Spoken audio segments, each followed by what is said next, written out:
a nan kasuwar kwalliya ne aka samu labari ta wankin jeki gashi nan mai sa a wanke mai jekin shi sai ya zo kasuwar kwalliya.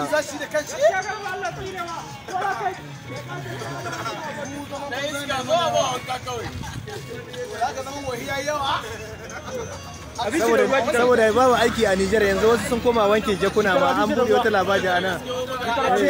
Ko gitara bishi da ruwa.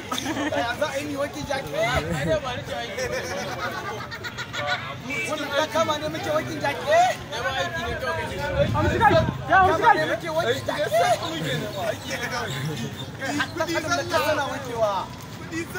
Malam kenan yanzu banda jaki ma ko raƙumi aka kana iya wanke a nan. Wallahi ran nan mutum ma na wanke a nan. Mutum kuma ni Allah. Kuma ya ka wanke mutum nawa ake badawa? Yana bada da 100. Yawwa.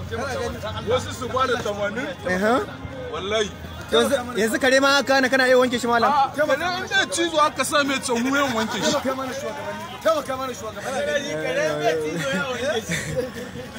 To yanzu kamar wankin jakin nan dala nawa ne ake baka a rama? Dala 100 ba da wanke shi? Kenan dai yanzu a takaice dai kiran da muke abun neman sana'a shine wannan. Kowa na kawo abun neman sana'a shi. Kowa na gyara kasuwar shi. Yawa.